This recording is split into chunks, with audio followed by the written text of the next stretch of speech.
Bom, boa noite a todos. Vamos começar a nossa reunião dessa noite fazendo uma leitura do livro Convites, de Sheila, tá? O título da mensagem é Escola Divina. A fim de favorecermos o nosso aprendizado espiritual, saibamos identificar determinados elementos que compõem a escola divina. Toda experiência é ensinamento. O tempo é mestre. Antagonismos e dificuldades constituem momentos de avaliação. A dor é reforço para fixar aprendizado. Fracasso é lição.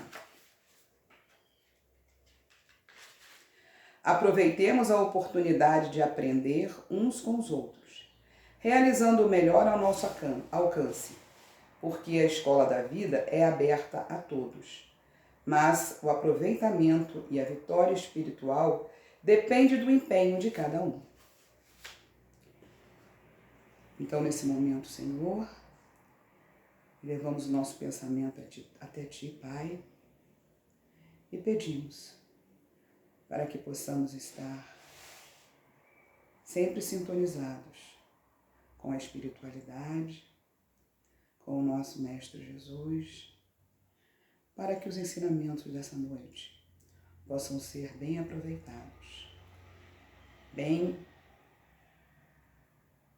introjetados em nossos corações, para que possamos colocá-los em prática em nossas vidas.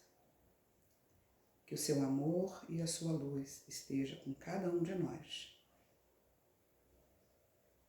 Abençoe-nos, intua-nos e dê-nos a capacidade de ter olhos de ver e ouvidos de ouvir. E que saibamos usar a nossa palavra sempre para edificar.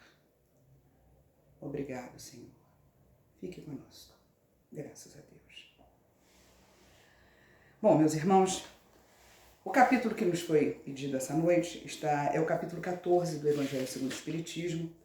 Honrai a vosso pai e a vossa mãe. O item piedade filial. Então eu vou ler uma parte do Evangelho e depois nós vamos fazer alguns comentários com base no livro SOS Família, numa mensagem chamada Deveres dos Filhos, pelo espírito de Joana de Ângeles. Então vamos lá. O mandamento honrai a vosso pai e a vossa mãe é uma consequência da lei geral de caridade e de amor ao próximo, visto que não se pode amar o seu próximo aquele que não ama a seu pai e a sua mãe. Mas o termo honrai encerra um dever a mais para com eles, o da piedade filial. Deus, dessa forma, quis mostrar que ao amor se devem juntar o respeito, as atenções, a submissão e a condescendência, o que implica a obrigação de cumprir-se para com eles, de modo ainda mais rigoroso, tudo o que a caridade ordena em relação ao próximo em geral. Esse dever se estende naturalmente às pessoas que fazem às vezes de pai e de mãe, e que têm tanto mais mérito quanto menos obrigatório é o seu devotamento. Deus pune sempre, com rigor, toda a violação desse mandamento. Então aqui a gente já vê o seguinte, que é um dever imposto por Deus e que esse dever, ele se estende não só aos nossos pais biológicos, mas também a todas aquelas pessoas que num determinado momento ou até mesmo durante toda a nossa própria vida, por impossibilidade, por falta dos pais ou por falta de um dos pais, ajudaram na nossa caminhada, né?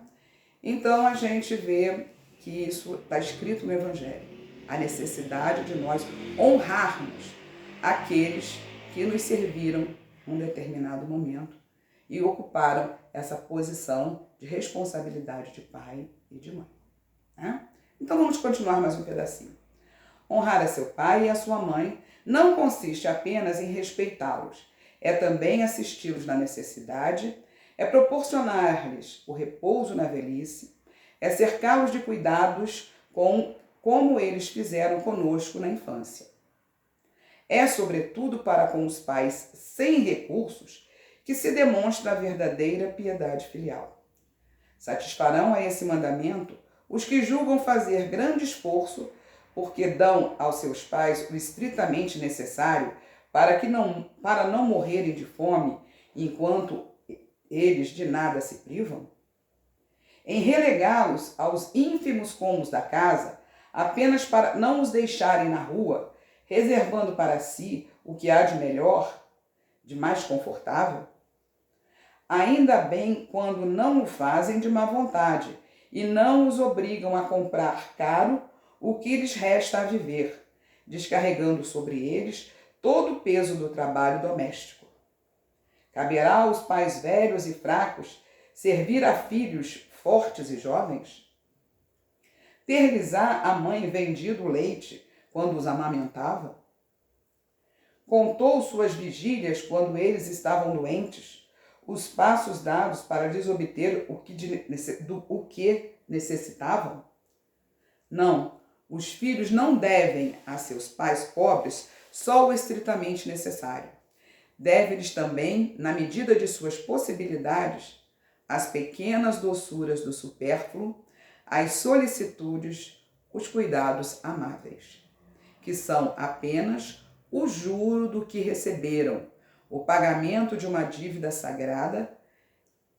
Esta é a única piedade filial aceita por Deus. Ai, pois, daquele que esquece o que deve aos que o ampararam em sua fraqueza, que com a vida material lhe deram a vida moral, que muitas vezes se impuseram duras privações para garantir o seu bem-estar. Ai do ingrato, porque será punido pela ingratidão e pelo abandono será ferido nas suas mais caras afeições, algumas vezes ainda na vida presente. Mas, com certeza, em outra existência em que sofrerá o que houve feito aos outros. Então aqui a gente vai dar uma parada, depois a gente continua. Então a gente está vendo que o Evangelho traz para a gente que a nossa obrigação para com os nossos pais, ela não tem pagamento, né? Porque, quer queira, quer não, esse material que nós temos aqui para nos locomovermos como espírito, para evoluirmos como espírito do planeta Terra, foi doado pelos nossos pais. É um material genético, biológico, que sem eles nós não poderíamos estar aqui nos manifestando. Então, isso já, por si só, já seria suficiente para nós sermos gratos, né? O ser humano, então, tem uma peculiaridade maior do que qualquer outro ser da natureza. Porque nós, quando nascemos, nós dependemos exclusivamente do cuidado dos outros, dos nossos pais, principalmente, né? Por quê? Porque uma criança sem nenhum cuidado dos pais, um cuidado consciente na natureza, os animais têm um instinto que as mães cuidam dos filhos, né, até um determinado momento, instintivamente. Depois, os filhos são colocados para fora do ninho, colocados para fora da toca, para viverem a vida deles, certo? No nosso caso, não. Nós dependemos dos nossos pais por muito mais tempo do que qualquer outro ser na natureza. Então, nós temos que estar atentos a isso, porque quanto tempo, quantos sacrifícios os nossos pais já fizeram para que nós chegássemos aqui, né? Quantas noites, quantas lágrimas, quantas dificuldades, né? E que nós não tínhamos consciência. Hoje nós estamos falando, na maior parte de vocês que estão aí do outro lado, provavelmente já são adultos, né? A maior parte talvez já tenha filhos e já compreenda esse sacrifício que estão fazendo, que a gente nem nota que é sacrifício, porque é tão meigo você ver aquela criança, é tão é tão cativante, é tão estimulante você tomar aquela criança nos braços, né? E que a gente não percebe que isso, né, é uma cota de sacrifício. E nenhum pai, nenhuma mãe vira para o filho quando está amamentando, estou te amamentando, mas presta atenção, isso aqui é um favor que eu estou fazendo para você, você não pode esquecer. Não, nenhum pai, nenhuma mãe tem esse comportamento com o filho, né? Então, o tempo vai passando e os filhos vão crescendo e os pais se dedicando, e vai chegar um momento em que os filhos vão começar a cuidar de si mesmo e andar com as próprias pernas. E eles já vão para a escola, eles já vão criar um outro grupo de amigos, vão ter outras atenções além do próprio lar, vão conviver com outras pessoas além do próprio pai e da própria mãe, né? Então, os pais vão ficando como que ali do lado, mas não numa dependência como na primeira infância, vamos assim dizer, né? Quando a criança ainda está muito dependente dos pais. E vai chegando a idade da adolescência, e os filhos vão cada vez mais saindo, vão cada vez mais se solidificando na sua personalidade e vão tomando os seus rumos. Até que chega um determinado momento em que eles vão cuidar da vida deles, e que é o que todos os pais, né, eles querem, é que os filhos cresçam, que sejam capazes de andar com as próprias pernas, né? Até porque se essa relação de pai e filho não for que o pai que liberte, né, e que queira que os filhos andem com as próprias pernas, seria uma relação doentia, né? Porque é o natural. E os filhos vão andar com as próprias pernas. Não significa, né, que os filhos, porque andam com as próprias pernas, que eles não precisam mais dos pais. Não é verdade? E quantas vezes nós estamos andando com as nossas próprias pernas, achando que já somos donos das nossas próprias vidas, e que temos algumas dificuldades ou algumas desilusões que a vida traz, ou algumas decepções, né, algumas dores, e quantas vezes a gente volta e busca o quê? O colo da nossa mãe, o ombro do nosso pai, né? Quantas vezes fizemos isso e ainda quantas vezes faremos enquanto os tivermos. Não é verdade? E assim a vida é um processo natural da vida, a vida vai passando e nós vamos crescendo. E aí acontece uma coisa interessante, os nossos pais vão envelhecendo, né? E aí você vai começando a observar que esses pais que antes eram tão fortes, já não são tão fortes assim. Que eram tão lúcidos, já não são tão lúcidos assim. Que eram tão independentes, tão senhores da vida deles, já não são tão independentes, nem tão senhores assim. E aí é que começa a nossa, digamos assim, responsabilidade como filhos. Para quem tem o privilégio, que nem eu tive, né, de ter os pais até bem pouco tempo, né, sempre me disse que eu me sentia uma privilegiada, porque com 60 anos de idade eu ainda tinha pai e mãe vivos, lúcidos, andando, né? E também fui uma privilegiada porque eu pude ver o processo da vida, né, se desenrolar com o passar do tempo. De quando eu era pequena, depois quando eu cresci, depois quando eu tomei conta da minha vida, depois quando eu casei, quando eu constituí minha família, a minha vida profissional, né? E os meus pais sempre ali. Não presentes 24 horas, mas sempre ali. Sempre ao alcance de um telefone, sempre ao alcance de, mesmo quando, no meu caso, né, que eles moravam no Rio, eu aqui, sempre ao alcance de uma passagem aérea, né? Graças a Deus que a gente podia fazer isso. Hoje em dia, então, sempre ao alcance, né, de nos vermos, como nós estamos nos vendo aqui, por meio da internet. Então, eu sempre tive a presença deles, eles sempre estiveram muito presentes na minha vida, né? Então, eu me sinto muito privilegiada por isso, porque eu vi esse processo acontecer. Mas só que num determinado momento a gente tem que começar a assumir esse papel de filho perante os nossos pais. E aí não é mais o respeito, não é mais só aquelas obrigações protocolares, né, de obediência, não. Aí é o momento da dedicação. Por quê? Porque eles vão ficando vulneráveis. Eles vão ficando incapacitados para algumas coisas. Algumas coisas que eram tão simples e para você ainda é tão simples, mas que para eles já não é tão simples assim. E aí muitas vezes nós cometemos alguns equívocos. Aquele equívoco que eles, se tivessem cometido lá na infância, nós não teríamos conseguido sair de perto deles, né? Então aqui um exemplo bem claro é quando nós fomos aprender a andar de bicicleta. Acho que todos nós, a grande maioria, sabe andar de bicicleta. E que nós pegamos e caímos o nosso primeiro tombo tentando. E ralamos os joelhos e fomos atrás da nossa mamãe, do nosso papai chorando. E eles pegaram e falaram para você assim, vem cá, vamos botar um remédio, vamos botar para o seu machucado, vamos botar um band-aid e vamos voltar lá. Não, mãe, mas eu tenho medo, fiquei com medo, eu não quero, eu tô com medo.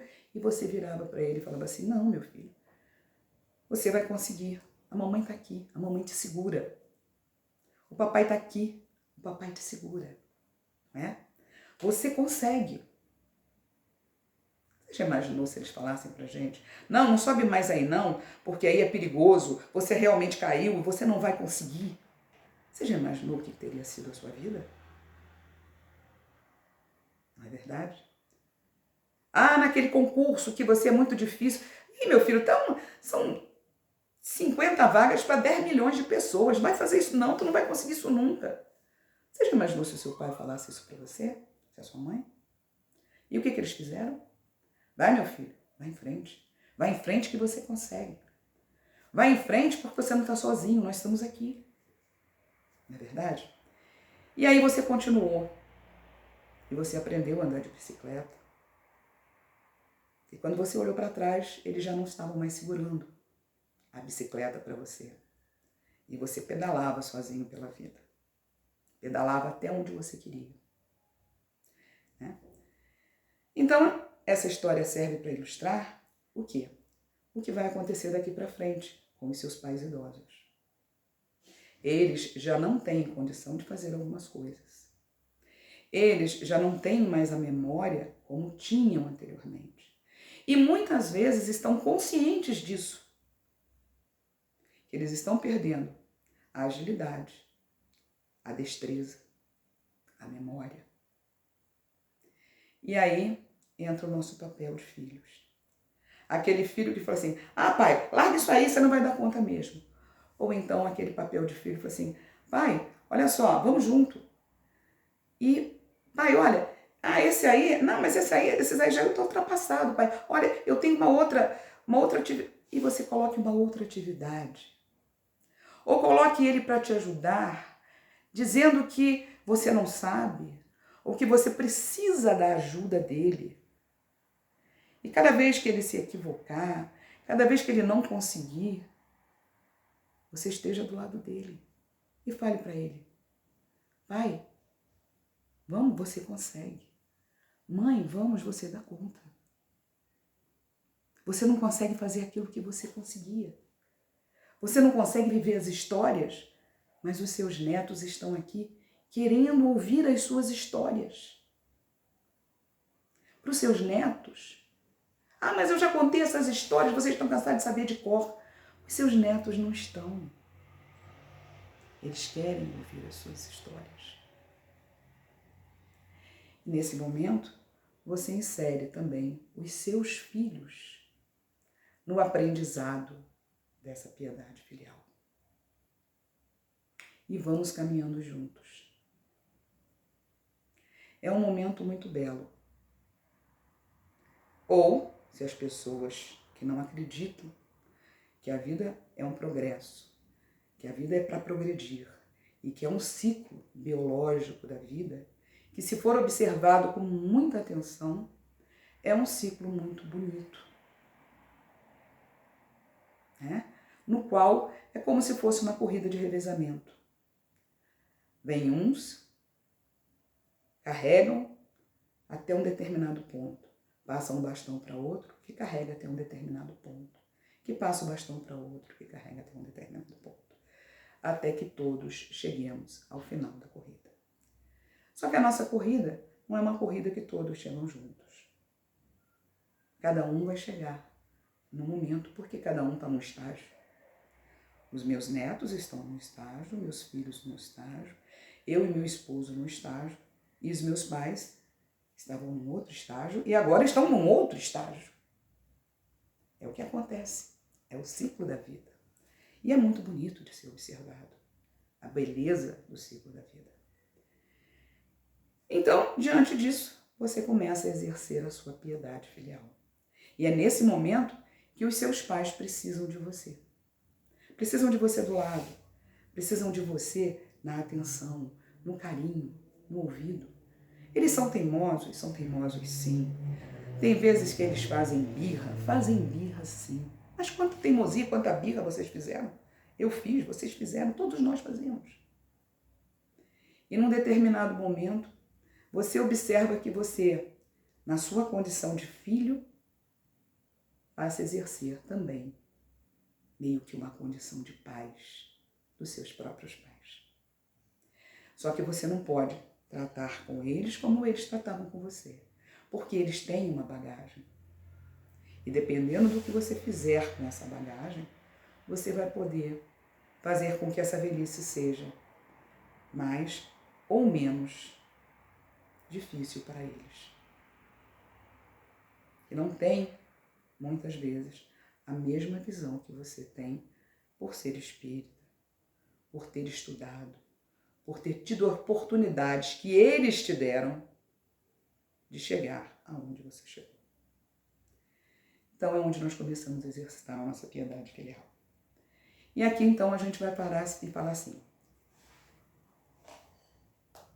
é verdade que alguns pais menosprezam seus deveres e não são para os filhos o que deveriam ser, mas é a Deus que compete puni-los e não a seus filhos.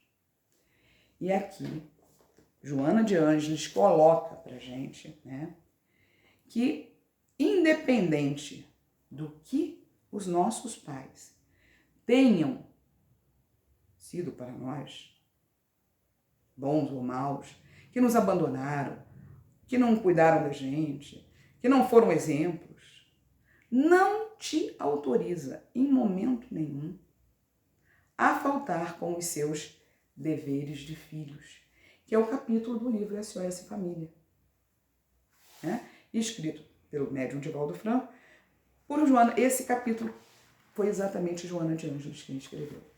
E ela coloca assim: não compete, porém, aos filhos julgá-los com severidade, desde que não são dotados da necessária lucidez e correção para este fim. Se fracassaram no sagrado ministério, não se furtarão a consciência em forma da presença da culpa neles gravadas. Auxiliá-los por todos os meios é alcance, é mistério indeclinável que o filho deve ofertar com extremos de devotamento e renúncias. A ingratidão dos filhos para com os pais é dos mais graves enganos a que se pode permitir o espírito na sua marcha ascensorial. A irresponsabilidade dos progenitores de forma alguma justifica a falência dos deveres morais por parte dos filhos. Ninguém se vincula a outrem através dos vigorosos liames do corpo somático, do corpo físico, da família, sem justas e poderosas razões. Desincumpir-se das tarefas relevantes que o amor e o reconhecimento impõem, eis o impositivo que ninguém pode julgar, lícito postergar. Então, o seu papel hoje é de filho, não de pai. Você é pai dos seus filhos, mas hoje você é filho dos seus pais. E você tem esse compromisso para com eles. Sob pena de carregar você também a culpa de não ter cumprido com os seus deveres de filhos. E aqui a gente abre um parêntese para dizer que ele coloca aqui, né? Que quando você cumpre o seu dever, não está fazendo nada mais do que o Deus espera para você. Agora, quando você não cumpre, você é punido. Aqui, ai do ingrato, porque será punido pela ingratidão e pelo abandono, será ferido nas suas mais caras afeições, algumas vezes já na vida presente, mas com certeza em outras existências, em que sofrerá o que houver feito aos outros. Então, do mesmo modo que se você faltar com seus deveres de pais, você vai ser punido, pode ser nessa mesma existência, se você faltar com seus deveres de filhos também. Levando em consideração que você é pai e que você tem filhos, quando você está cuidando dos seus pais, exercitando a piedade filial dos seus pais, não esqueçam que vocês vão estar exercitando a piedade filial e ensinando a piedade filial aos seus filhos e aos seus netos. E eles, mais tarde, terão os deveres deles a cumprir para conosco. Não é verdade? Então, é um investimento na gente, não é um investimento só nos nossos pais. Nós estamos fazendo pelos nossos pais e estamos ensinando aos nossos filhos. E aí, como a gente já está ao nosso tempo, logo temos mais de 5 minutos, eu vou me permitir dar um depoimento da seguinte forma. Eu perdi meu pai, né? E tive que trazer minha mãe para morar comigo, porque eu morava no Rio, e trouxe minha mãe para morar comigo. Perdi meu pai há 4 anos. E trouxe minha mãe para morar comigo porque eu sou filha única. E ela passou esses 4 anos, 3 anos e meio comigo. E eu cuidei do meu pai até o final. Fiz uma promessa para ele no leito de UTI, que eu cuidaria da minha mãe enquanto houvesse a minha mãe. E fiz isso. E cuidei da minha mãe até o final. E eu não estou querendo fazer isso para dizer assim, nossa, que bom que ela fez isso, está querendo dizer que ela é boazinha. Não só. Eu quero dizer para vocês o seguinte, que eu não fui punida nessa vida. Eu fui me sentir tranquilizada, abençoada nessa vida, na hora em que eu devolvi o corpo do meu pai para a terra. Aquele corpo que me serviu de patrimônio genético para esse corpo aqui. Entreguei-o à terra com muita paz no coração. Cuidei da minha mãe e entreguei-a à terra, aquele corpo à terra, porque eu sei que aquele espírito já não conseguia viver mais naquele corpo tão debilitado, mas entreguei aquele corpo à terra com muito respeito e muita gratidão, porque aquele corpo me serviu de primeiro abrigo. E eu fui muito grata na hora de sepultar aquele corpo.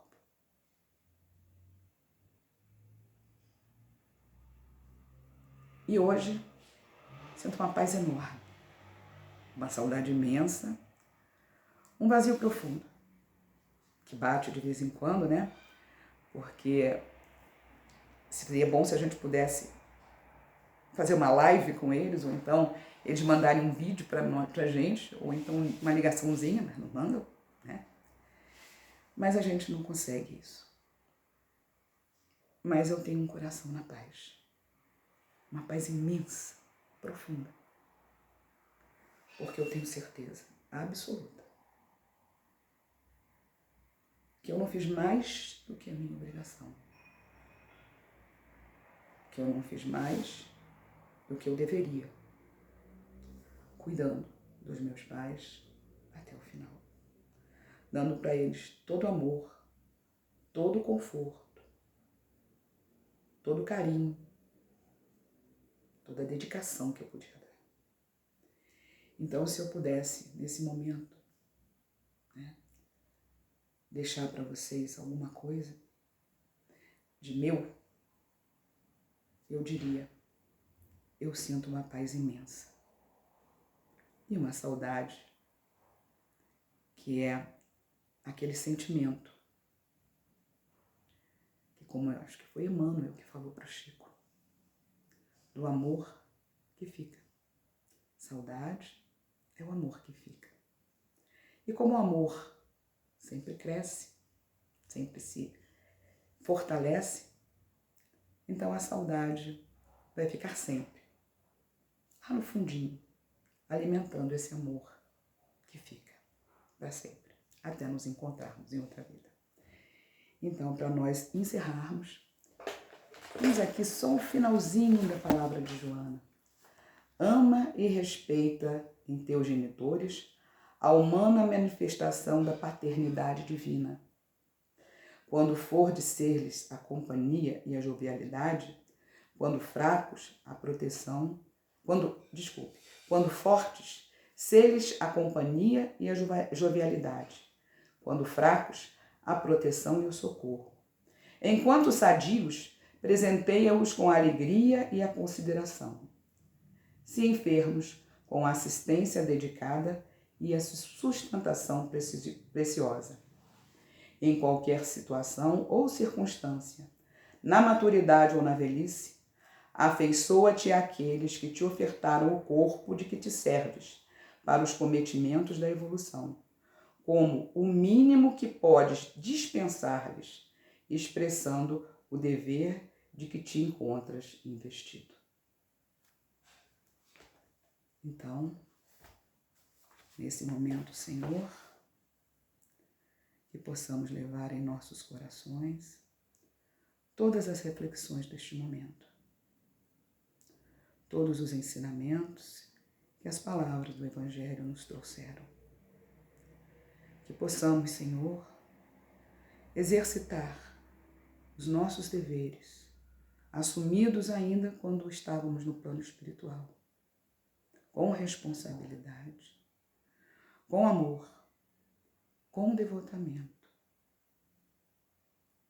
Que possamos, Senhor, sermos gratos a todos aqueles que compartilham essa jornada conosco, principalmente com aqueles que compartilham do convívio familiar conosco, pois sabemos que não estamos reunidos numa mesma família, por acaso. Abençoa todos os corações, Senhor, encarnados e desencarnados neste momento.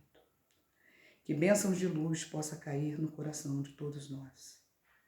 Que possamos nos sentir fortalecidos, responsáveis pelos nossos atos. E com a certeza de que nunca estamos sós, pois os nossos entes queridos, os nossos amigos espirituais e a presença do nosso amado Mestre Jesus está sempre conosco. Senhor, acolha todos os que estão chegando neste momento ao plano espiritual por conta dessa pandemia. E abençoe, Senhor, o coração de todos aqueles que estão em seus postos de serviço, servindo como valentes lutadores contra esta situação que assola todo o nosso planeta.